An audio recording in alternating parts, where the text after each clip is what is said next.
Today we're going to talk about the ChemE Cube 2024 virtual qualifying presentation from the team of Nazarbayev University.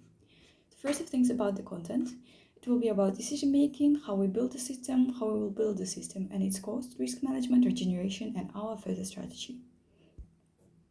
Why we choose Levitate VPOC 1065? First of all, it has fast absorption kinetics, superior long-term stability, and significant capacity under humidity. Fast absorption kinetics.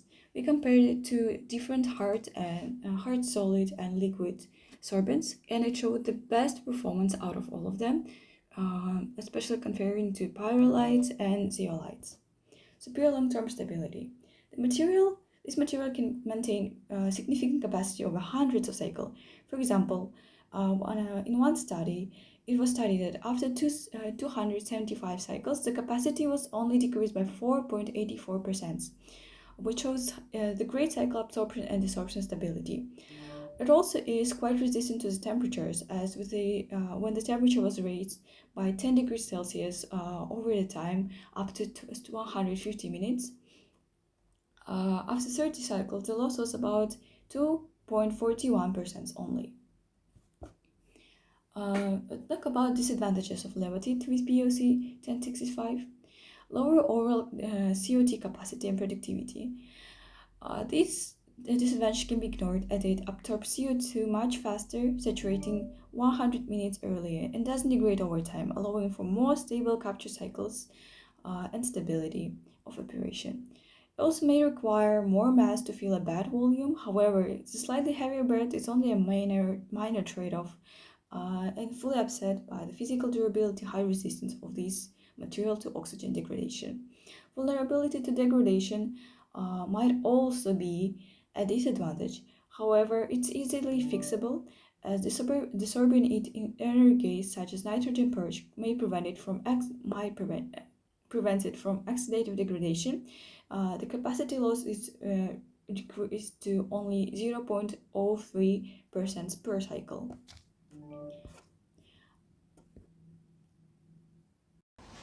Our comparison shows that the DAC cube is best positioned as a small solid sorbent DAC prototype.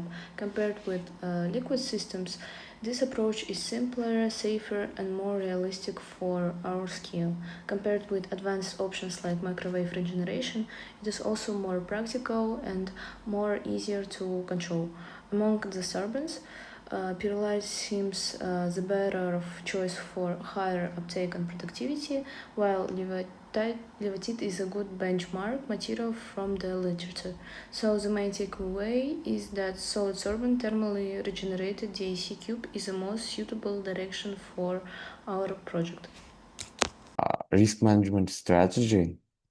Talking about this, our main technical risks are sorbent overheating, incomplete regeneration, and poor airflow distribution, high regeneration energy demand, humidity-related performance variation, and possible sorbent supply efficiency. The ways. Each of these risks can reduce capture efficiency or make our data less reproducible. To manage this risk, we will use conservative temperature control during regeneration, optimize airflow using simulation and experiments, and apply a fixed operating protocol for each run. We will also compare performance under different humidity and conditions and monitor the energy required for regeneration and contact multiple suppliers early to avoid delays in sorbent procurement. So regeneration. For regeneration, we intentionally rejected more complex options such as microwave treatment and inner gas regeneration, and instead choose a simple heating-based desorption strategy. This approach is easier to implement and safer for student-built prototype, and more realistic within our budget and time constraints. So our future strategy is to use console simulation to estimate the optimal volumetric airflow range for the sorbent bed and identity. the operating conditions that maximize effective CO2 capture while avoiding unnecessary pressure drop in parallel. In parallel, we continue contacting sorbent suppliers to secure enough fluoride VPOC for testing and validation. And after acquiring sufficient sorbent, we want to run a series of experiments to test our main hypothesis that a simple, low-cost packed best system with controlled airflow and practical regeneration can achieve a reliable cyclic DAC performance. Based on the results, we'll further uh, improve bed geometry and regeneration time and operating condition to increase capture efficiency and system stability. So thank you and for your attention.